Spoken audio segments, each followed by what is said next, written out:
stock that was once every analyst's prize stock, and now it's fallen from its throne. Christine Mhundwa went to seek out some expert opinion on unsecured lender African Bank. South Africa's biggest unsecured lender's plunging share price has had everybody talking, and most seem to agree on one thing. I think they made an error in buying Ellerines. They overpaid for the assets. That's now all been written off.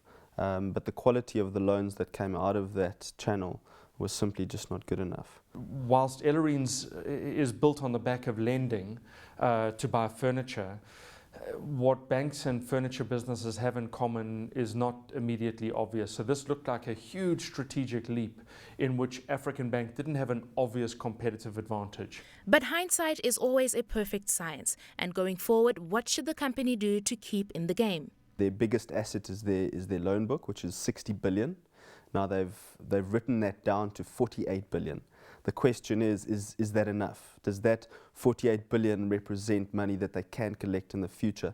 I can't know that for certain, but certainly their last presentation that they've indicated that their environment has deteriorated, their collections have deteriorated. So to put me at ease as an investor, I would like to see them provide for their entire non-performing loan book, which is roughly in the order of about 28% of that 60 billion. So if they had to do that, then we get a true reflection of what book value really is. The things I would concentrate on is Ellerines. What is their strategy there?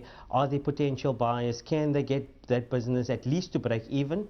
Because you know that could become a black hole where you have to pay those, where you have to fund those losses for the next couple of years because you have a huge infrastructure. There's cost that's associated with that infrastructure. There's huge leases that you can't get out of overnight.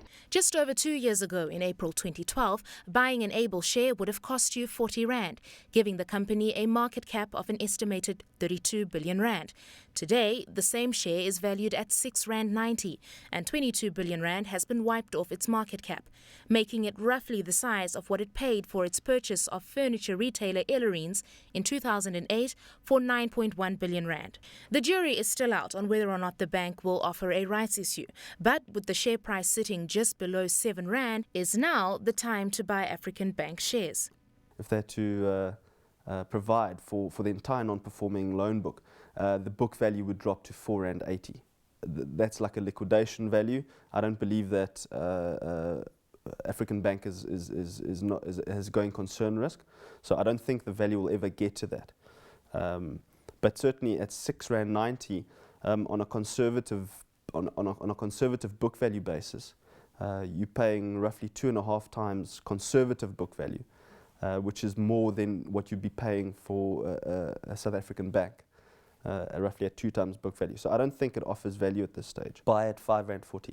Even if this is a compelling recovery story, a excellent turnaround prospect, even if that is the case, to me this just feels like it's in speculative territory, that there's a huge amount of risk taking, and the difference between investing and speculation here I think is a yawning deficit.